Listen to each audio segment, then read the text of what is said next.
La experiencia de Evan en Chatham, Alabama. Me llamo Evan, tengo 28 años. Después de mi divorcio me mudé a un pequeño pueblo llamado Chatham en Alabama. Aparte de la casa de mis padres, no tenía realmente a dónde ir, así que vine a vivir a la antigua casa de mi abuelo. Él falleció hace unos años y nos dejó el lugar. Está a unos 10 minutos de la ciudad, en 10 acres rodeados de bosques. Es muy tranquilo allí, pensé que eso me gustaría. La casa es vieja, con pisos de madera que crujen, puertas que se atascan, el tipo de lugar que siempre se siente un poco frío sin importar cuán alto esté el termostato, pero era gratis y no tenía una mejor opción. Las primeras noches fueron normales, desempaqué y limpié. Pasé la noche sentado en el porche con una cerveza. Era tranquilo, sin tráfico, solo el viento a través de los árboles y el ocasional búho. Pero luego comenzaron los ruidos. La primera vez que lo escuché fue en la 7ª noche. Me acababa de acostar alrededor de la medianoche, estaba casi dormido cuando escuché silbidos afuera. No era una canción que reconociera, solo una melodía lenta y desafinada. Sonaba como si alguien estuviera caminando por el bosque detrás de la casa, silbando mientras avanzaba. Me dio escalofríos, pero pensé que era algún cazador o un vecino borracho. La noche siguiente volvió a ocurrir, a la misma hora, con la misma melodía, pero esta vez sonaba más cerca. Me levanté de la cama y encendí la luz del porche, pero no vi a nadie. Salí con una linterna y revisé el patio. Nada, ni huellas, ni sonidos de alguien huyendo, solo el silbido desvaneciéndose más profundamente en el bosque. Traté de ignorarlo por un par de noches, simplemente me quedé en la cama e intenté dormir, pero cada vez el silbido comenzaba alrededor de la 1:17 de la madrugada. Sé que suena a un número aleatorio, pero juro que siempre era alrededor de la 1:15 o la 1:19, por ahí. Era como un reloj. Empecé a pensar que tal vez alguien me estaba molestando a propósito, alguien que sabía que estaba allí solo. Llamé a la oficina del sheriff unos días después. Un viejo ayudante, a quien llamaré ayudante H, vino. Llevaba mucho tiempo en el trabajo. Cuando le conté lo que estaba pasando, se quedó muy callado. Dijo textualmente: «Tu abuelo solía llamarnos por lo mismo, decía que alguien estaba silbando alrededor de la propiedad a altas horas de la noche, siempre en primavera. Nunca encontramos nada, pensé que simplemente estaba envejeciendo, pero ahora tú también lo estás escuchando». Eso me impactó, no tenía idea de que mi abuelo lidiara con esto. El ayudante H me dijo que mantuviera las puertas cerradas y me quedara dentro después del anochecer. Empecé a hacerlo, no es que no lo hiciera ya. Revisé cada ventana 2 veces. Una noche incluso puse sillas debajo de los pomos de las puertas, pero el silbido seguía acercándose cada noche. Una noche lo escuché detrás del cobertizo. Era más fuerte de lo normal, como si la persona estuviera parada justo afuera. Agarré mi linterna y miré por las persianas. No vi a nadie, pero no me atreví a salir. La noche siguiente lo escuché desde el porche delantero, justo al lado de la puerta, 3 silbidos largos, luego silencio. La noche siguiente a esa, vino de debajo de las tablas del suelo. Juro por Dios, era como si alguien estuviera en el espacio de arrastre silbando a través de las rejillas de ventilación. No dormí en absoluto esa noche. Al día siguiente, empecé a buscar en el ático, intentando encontrar cualquier cosa que mi abuelo hubiera dejado. Encontré una caja de sus diarios. Él escribió sobre el silbido, dijo que ocurría cada primavera durante más de 10 años. No sabía quién era, pero pensaba que era alguien vigilando la casa. Dijo que solía sentarse con un rifle junto a la puerta principal por si acaso. Dijo que solo ocurría cuando vivía solo después de que mi abuela muriera. Volví a llamar al ayudante H. Él vino y leyó el diario, y parecía nervioso. Me dijo que tuviera cuidado, me dijo: «No abras la puerta si no sabes quién es». Esa noche me quedé despierto, sentado en el sofá con una escopeta sobre mi regazo, una escopeta que apenas sabía cargar. Esperé.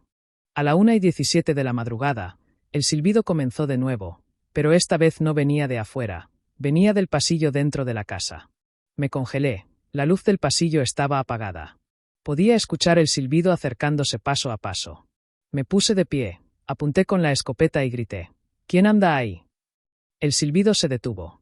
Encendí la luz del pasillo, no había nada, nadie. No volví a dormir después de eso. Han pasado 2 noches desde entonces y no lo he vuelto a escuchar. Me estaba poniendo enfermo, no sabía quién era esta persona, no sabía por qué me eligieron a mí o a mi abuelo, pero era real y lo sabía.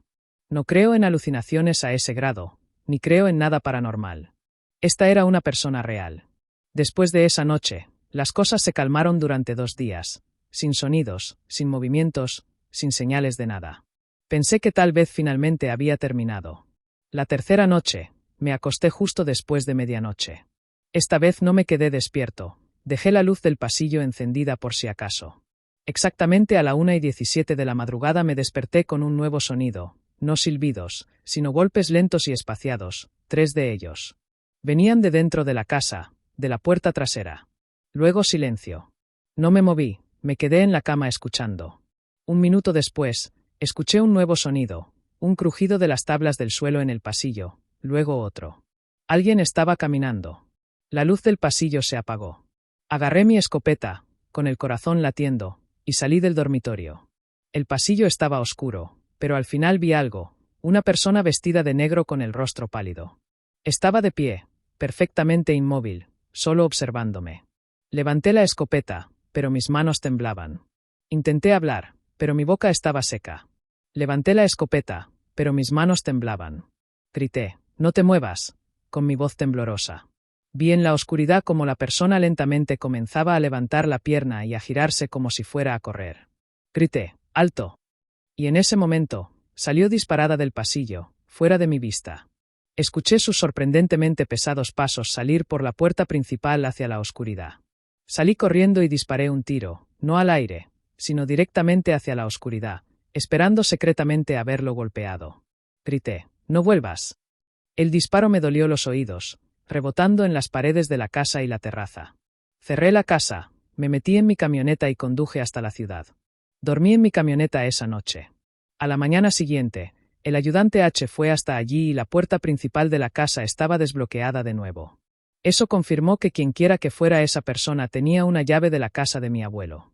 No faltaba nada ni había nada roto, pero el ayudante H me recomendó que cambiara las cerraduras y también, extraoficialmente, me sugirió que me mudara de ese viejo lugar, porque alguien en esos bosques no había tratado bien ni a mi abuelo ni a mí por estar en esa casa. Fui a la tienda de mejoras para el hogar y cambié las cerraduras ese mismo día, esa misma hora. Después de eso, dejé esa casa para ir a casa de mis padres fuera del estado por un tiempo. Se la dejé a mi padre para que eventualmente la vendiera. Cualquier cosa de valor sentimental la sacamos y el resto simplemente se dejó allí o se vendió. Mi padre, por supuesto, omitió el hecho de que hay algún tipo espeluznante que ha estado acechando la casa aparentemente durante décadas. ¿Cómo consiguieron una llave? ¿Quiénes eran? Porque mi abuelo nunca dijo nada, no lo sé. Todo me perturba profundamente. Personalmente, creo que era algún tipo perturbado viviendo en una casa cercana. Finalmente me mudé a una zona más urbana. Esta experiencia me dejó, sinceramente, demasiado inquieto para vivir en un lugar remoto. La búsqueda de menta en el campo. Tengo 16 años y vivo en la ciudad ahora, pero pasé los primeros 8 años de mi vida en el campo. Para algunas personas podría parecer raro que desde muy joven se me permitiera caminar por el pequeño pueblo sin la supervisión de mis padres. El área en sí no era muy grande y la población total era de unas 90 personas como máximo. Básicamente, todos se conocían hasta el punto de que mis amigos y yo recordábamos los números de los coches y a quienes pertenecían. Era un día caluroso de verano, mi amigo, a quien llamaré Julian, y yo estábamos muertos de sed por una Coca-Cola. En aquel entonces, la soda era muy barata en esos pequeños supermercados y realmente necesitábamos unas cuantas monedas para conseguir la cantidad correcta de dinero para comprar 2 latas. Por suerte, una anciana nos llamó desde su casa. Nos explicó que iba a preparar té de menta para todos porque se acercaba su cumpleaños. El problema era que se había quedado sin plantas de menta, así que nos dijo que si llenábamos 2 bolsas de plástico con hojas de menta, nos compraría toda la soda que quisiéramos. Julian y yo pensamos que era una gran idea, ya que no quería pedir dinero a mis padres. Poco después ese día, empezamos a cavar. El sol nos estaba literalmente friendo la frente y nuestra ropa estaba empapada en sudor. Buscamos mentas, pero a pesar de nuestros esfuerzos, apenas llenamos la mitad de la primera bolsa de plástico. Ambos estábamos muy enojados, ya que sabíamos que no había forma de que lográramos recolectar suficientes hojas antes de que se pusiera el sol. Aún así, seguimos caminando y buscando, esperando que ocurriera algún milagro y encontráramos un campo lleno de plantas. De repente, 2 hombres altos se nos acercaron, completamente de la nada. Y cuando digo altos, probablemente medían como 1,7 metros, pero a nuestros Joes de 7 años les parecían gigantes. Y lo que más me sorprendió fue que ambos estaban cubiertos con ropa negra, con sudaderas grandes y pantalones ajustados. Ninguno de ellos parecía tener más de 17 años. A pesar de que era muy difícil distinguir sus rasgos faciales, nos hablaron con una voz muy amigable e infantil, sus palabras cuidadosamente elegidas para no levantar ninguna sospecha. «Están solos, niños». Julian me miró. Parecía un poco preocupado y me hizo un gesto con la mano que significaba irse. Desafortunadamente, el lenguaje corporal nunca fue lo mío, así que no entendí lo que quería que hiciéramos. Volví mi atención a los dos chicos y hablé con voz bastante alegre diciendo: «Sí, de hecho estamos buscando algunas plantas de menta». Y luego les pregunté dónde podríamos encontrar un montón de esas, que habíamos estado buscando por tanto tiempo y que ya estábamos muy cansados. No estoy muy seguro, pero tengo un breve recuerdo de uno de los dos chicos sonriendo cuando escucharon lo que buscábamos. Uno de ellos se agachó junto a mí y me acarició la cabeza. Julian rápidamente se acercó a mí, tirándome un poco del brazo cuando vio al chico tocarme. Su expresión era seria, casi un poco de pánico, y preguntó: «¿Quiénes son sus padres?» Verán, de donde yo vengo, esa pregunta requería que la respuesta fuera el apellido, ya que había tan poca gente que no nacían muchas nuevas generaciones, así que preguntar quiénes eran tus padres era una forma común de identificar la línea de sangre completa de la persona. Julian nació en el campo, así que conocía a la gente mucho mejor que yo. Supongo que estaba asustado porque no reconoció a los dos chicos y el hecho de que estuvieran hablando con dos niños pequeños sin nadie alrededor, e incluso acariciándome la cabeza. Instantáneamente le envió una señal de alarma. Tal como temía, evitaron la pregunta, pareciendo que yo era su principal interés. De hecho, he visto un gran campo de mentas. ¿Ves esa colina de allí? De ahí venimos. Si quieren, podríamos llevarlos al campo y ayudarlos a llenar esas bolsas, o incluso más. Por supuesto, Julian y yo conocíamos esa colina, y los otros niños jugábamos al escondite en su bosque por la noche, y era tan divertido que no puedo describirlo. Pero aún así, nunca había visto ningún tipo de campo de menta. Después de todo, lo único que crecía allí era maíz, uvas y algunas sandías. De nuevo, yo era un niño muy idiota, y todas esas señales de alarma no significaban nada serio para mí. Asentí con entusiasmo, tirando de Julian del brazo para que viniera conmigo. Los chicos parecieron satisfechos y comenzaron a abrir el camino. Nos alejábamos cada vez más del pueblo, y yo podía sentir la mano de mi amigo temblar en la mía. En ese momento sentí un escalofrío repentino por toda la columna vertebral, ya que el pueblo no se veía por ninguna parte. El bosque estaba justo delante de nosotros, y yo podía ver que no había rastro de ningún campo de menta. Intenté preguntar a los chicos a dónde íbamos, pero dieron respuestas muy vagas como: «Ya verás» o «Solo ten paciencia». Yo también empecé a sudar y a ralentizar un poco mis pasos. El pánico me invadió y rápidamente me di cuenta de que algo malo iba a pasar, pero por alguna razón no podía dejar de caminar. Sabía con certeza que si cualquiera de nosotros intentaba retroceder, algo realmente malo pasaría. Luego, muy discretamente, Julian se acercó a mi oído, y todavía se me pone la piel de gallina al recordarlo tan vívidamente, susurró lo más silenciosamente que pudo: «Algo anda mal con estos dos, corre». Eso fue lo último que escuché cuando Julian comenzó a correr cuesta abajo como un loco, su mano sin romper el contacto con la mía ni por un solo segundo. Yo corría como si mi vida dependiera de ello, y probablemente así era. De hecho, pude escuchar a los dos chicos maldecir y, finalmente, comenzaron a perseguirnos por detrás. Empecé a llorar en voz alta de miedo, sin detenerme. Estoy seguro de que ni siquiera estaba respirando y no puedo entender cómo demonios corrí casi 2 kilómetros de regreso al pueblo sin parar ni una sola vez. La mujer que nos pidió que buscáramos la menta nos vio a los dos, llenos de lágrimas y sudor. Nuestras caras estaban pálidas como si toda la sangre hubiera abandonado nuestros cuerpos en ese mismo momento. En algún momento, al acercarnos al pueblo, esos chicos debieron de dejar de seguirnos. Ella nos llevó tranquilamente adentro y nos dio chocolate para que nos sintiéramos mejor. Nos preguntó qué había pasado y Julian fue quien le contó, ya que mi boca estaba completamente paralizada. Tan pronto como terminó, la mujer nos miró preocupada y nos regañó por ser tan estúpidos. Bueno, regañó a Julian, ya que él mintió diciendo que yo no quería seguirlos y que él insistió en confiar en los chicos. Después de ese incidente, no se le permitió salir a jugar durante un mes, mientras que yo necesité mucho tiempo para recuperarme del pequeño trauma. Nunca supe quiénes eran esos chicos ni qué querían de nosotros. Mirando hacia atrás ahora, mucho mayor, Puedo adivinarlo, y eso no me sienta bien. Mientras corríamos, había una gran posibilidad de que me hubiera tropezado y caído, ya que correr cuesta abajo a esa velocidad era muy arriesgado. Si no hubiera sido por Julian, quien ahora es mi novio, ni siquiera quiero imaginar lo que esos chicos nos habrían hecho. La visita a los abuelos en Texas. Mis padres solían trabajar mucho cuando yo era pequeño. Ambos tenían que tener 2 trabajos porque necesitaban un apoyo extra para mí y para mi hermano mayor, Cameron. Sus trabajos nos mantenían ocupados, pero aún así requerían que estuvieran la mayor parte del tiempo fuera. Así que contrataron a una niñera para nosotros a través de una página web. Era una chica joven, blanca, de unos 20 años, llamada Michelle. Durante unos 4 o 5 meses, Michelle venía todos los días de la semana a cuidarnos, a mí que tenía 7 años y a Cam que tenía 8. A los dos nos encantaba tener a Michelle cerca. Era joven, educada y muy enérgica, lo que significaba que podíamos divertirnos mucho jugando con ella, a diferencia de alguna anciana que siempre estaba cansada y de mal humor. Cam y yo tomábamos clases en línea porque la escuela sería demasiado difícil de seguir para mis padres. Michelle también nos ayudó mucho con eso. Cuando llegó el verano, mis padres le dijeron a Michelle que debería ir a relajarse un poco. Ya saben, querían que tuviera unas buenas vacaciones de verano, especialmente después de todo lo que había hecho por nosotros. Pero eso también significaba que no teníamos niñera para el verano. Mis padres no querían pasar por el proceso de encontrar una niñera de confianza, así que decidieron llevarnos a Cam y a mí a casa de nuestros abuelos. Vivían en Texas, en el campo, lo cual está un poco lejos de nuestra casa en Oklahoma, pero valdría la pena el viaje ya que estaríamos allí todo el verano. Llegó el fin de semana y el sábado comenzamos nuestro viaje.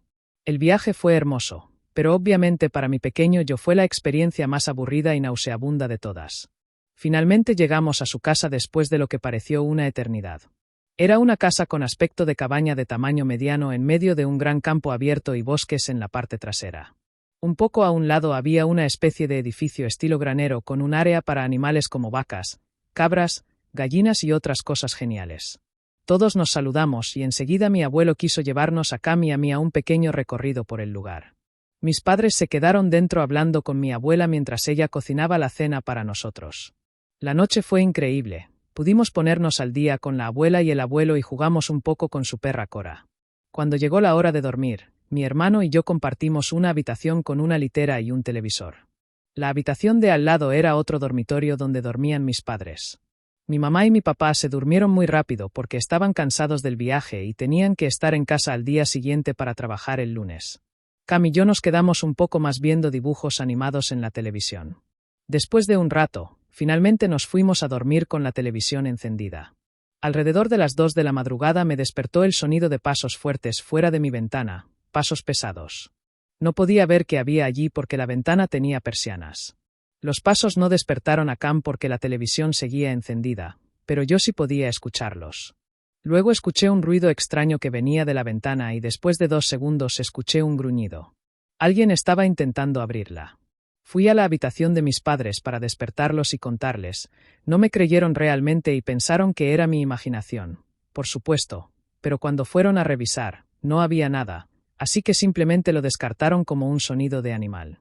Después de todo, estábamos en medio de la nada y tal vez mi cerebro de niño realmente pensó que era algo que no era. Volví a dormirme después de 5 minutos de solo estar acostado allí. Por la mañana, me despertó el delicioso olor a desayuno que preparaba mi abuela mientras mis padres empacaban para ir a casa. Todos comimos juntos, luego mis padres se fueron. Una vez que se fueron, mi abuelo nos llevó a Cam y a mí a alimentar a los animales mientras paseábamos a Cora. Quería llevar la correa de Cora, así que mi abuelo me la entregó, diciéndome que la sujetara fuerte. Mientras caminábamos por el sendero, me encontré tirando de Cora un poco cada 5 segundos. Cuando finalmente miré para ver por qué no caminaba, la vi mirando fijamente algo. Estaba mirando hacia el bosque. Me dio un poco de miedo mirar en esa dirección, pero cuando lo hice, vi una figura negra parada allí mirándonos. Aunque estaba completamente de negro, pude darme cuenta de que nos estaba mirando. Estaba medio oculto detrás de un árbol con las manos en la madera como si intentara asomarse, pero con todo su cuerpo. Me giré para decírselo a mi abuelo, pero él y Cam ya estaban a unos 15 pies delante de mí. Corrí para alcanzarlos mientras tenía que tirar un poco de Cora, pero una vez que le conté a mi abuelo sobre el hombre en el bosque, el hombre se desvaneció. Fue como si nunca hubiera estado allí. Pensé que habría podido verlo si se hubiera ido corriendo. Pero, ¿a dónde podría haber ido? Mi abuelo se enteró de lo que pasó la noche anterior. Así que yo contándole algo así no podía ser yo jugando con ellos. Pude ver en su cara que estaba preocupado, pero simplemente me dijo que estaba bien y que probablemente era un ciervo a lo lejos y que cuando corrí, lo asusté. Después de alimentar a los animales, regresamos a su casa. Disfrutamos el resto del día viendo películas y jugando afuera con los aspersores. Esa noche mi abuela también preparó la mejor cena.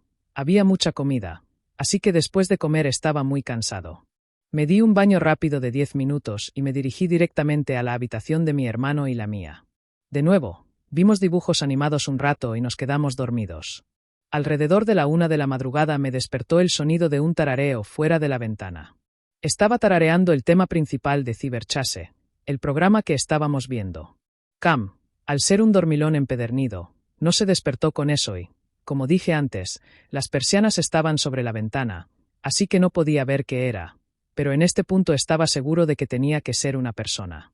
Al principio pensé que era mi abuelo afuera fumando y por alguna razón comenzó a tararear la introducción porque la escuchó a través de la ventana. Por supuesto, esa fue una explicación tonta, pero siendo el niño que era, grité: «¡Abuelo!». El tarareo se detuvo. Después de 30 segundos de silencio, escuché: «Oye, soy el abuelo, sal, niño, quiero mostrarte algo genial». Luego me puse los zapatos y salí. No había luces, pero recuerdo lo hermoso que se veía el cielo nocturno. Finalmente llegué a mi ventana donde vi a mi abuelo de pie. Me extendió la mano para que la tomara. Tomé su mano y comenzó a llevarme hacia el granero. Intenté hablarle, preguntándole a dónde íbamos, pero no hubo respuesta. Comencé a reconsiderar lo que estaba pasando. ¿Por qué mi abuelo estaría afuera a la 1 de la madrugada mostrándome algo genial? ¿Por qué llevaba un suéter con la capucha puesta? Luego miré la mano de mi abuelo y le presté mucha atención, solo para darme cuenta de que no era la mano de mi abuelo, era la mano de alguien mucho más joven. Intenté retirar mi mano, pero su agarre se hizo más fuerte. No quería que supiera que algo andaba mal, así que me quedé en silencio, aunque mi corazón latía con fuerza. Luego miré detrás de él y noté un mango largo que sobresalía de la parte trasera de sus pantalones. Fue entonces cuando realmente entré en pánico por dentro. De repente, escuché la voz de mi abuelo llamando desde la casa. No respondí, pero el hombre giró la cabeza hacia el sonido. En ese momento de distracción, solté mi mano y comencé a retroceder. El hombre se quedó allí por un segundo, luego de repente salió corriendo hacia el bosque. Corrí directamente hacia la casa, gritando pidiendo ayuda. Para cuando entré, mi abuelo me estaba esperando con los brazos abiertos y mi abuela estaba al teléfono, apurándose a hablar con la policía. No mucho después, los policías aparecieron y comenzaron a registrar el área. Encontraron al hombre escondido en una zanja no muy lejos de la casa. En esa zanja había algunas cosas que había tomado del granero y, lo más inquietante de todo, dijeron que tenía un hacha metida en la parte trasera de sus pantalones. Después de una investigación adicional, descubrieron que la cerradura del cobertizo de mi abuelo había sido forzada, dejándolo abierto para que cualquiera pudiera tomar lo que quisiera. En el cobertizo había muchas herramientas que podrían haber causado más problemas. Después de un par de días, mi abuelo descubrió que ese hombre resultó ser el exnovio de Michelle, a quien llamaré Dave. Dave admitió haber estado acosándonos y planeó llevarme esa noche. Pensó que era más fácil llevarse a una niña pequeña, así que fue tras de mí. Dijo que quería llevarme porque sabía que Michelle se preocupaba mucho por mí, y si la hubiera amenazado con lastimarme, podría hacer que Michelle hiciera cualquier cosa. Dave declaró que principalmente quería usarme para volver con Michelle porque quería empezar de nuevo y vivir una vida feliz con ella. Afirmó que en realidad nunca me iba a lastimar. Después de todo este incidente, nuestros padres nos recogieron a Cam y a mí una semana después y comenzaron a buscar mejores trabajos para poder estar más en casa con nosotros. También despidieron a Michelle, lo cual es comprensible. Estoy muy agradecido de que la estación de policía no estuviera tan lejos de la casa de mis abuelos, pero lo más importante es que estoy agradecido de que mi abuelo se hubiera despertado esa noche para ir al baño. Incluso después de 20 años, todavía me da escalofríos pensar en lo que me habría pasado esa noche.